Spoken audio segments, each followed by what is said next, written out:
Fl-2016 il-Partit Nazzjonalista kellu bżonn jiddejjen id-doppju ta' dak li ddejjen fl-2015 biex tkun iffinanzjata l-ħidma tiegħu. Dan irriżulta minn aktar analiżi li saret mill-Gazzetta Kulħadd fuq il-kontijiet finanzjarji tal-Partit Nazzjonalista, kontijiet li kienu preżentati tard lill-Kummissjoni Elettorali. Fost l-aspetti li ntefadaw l-fuqhom hemm dak li jissejjaħ debt to equity ratio. Dan jindika kemm dejn qed tuża kumpanija biex tiffinanzja l-operat tagħha.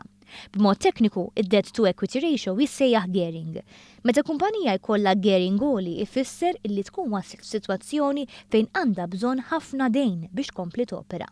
F'sitwazzjoni bħal din il-kumpanija ssiba diffiċli biex takwista aktar dejn mill-bank u din tispjega għalfejn il-Partit Nazzjonalista dar fuq l-iskema ċedoli għaliex il-banek kienu xettiċi fuqu. Fl-2015 id-debt to equity ratio tal-Partit Nazzjonalista kien 1.0. Dan tela għal 1.9 fl-2016. L-analisti finanzjarji jgħidu illi żvilupp bħal dan huwa inkwetanti ferm. Kien għalhekk li l-Partit Nazzjonalista kellu bżonn kważi id-doppju tad-dejn illi kellu bżonn fl-2015. Indikatur ieħor huwa id-debt ratio li qabbel id-djun ta' kumpanija mal-valur totali tal-assi tagħha. Huwa stabbilit li dan għandu jkun bejn 30 u 40%. Fil-każ tal-Partit Nazzjonalista fl-2015 id-debt ratio kien 51%.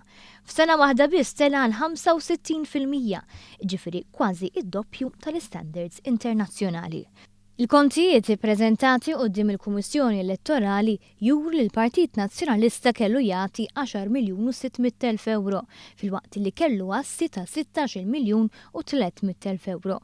L-analisti finanzjarji tal-Gazzetta Kulħadd tefgħu dawl fuq indikatur ieħor li huwa l-proporzjon ta' dħul li jintefa' fuq l-imaxijiet.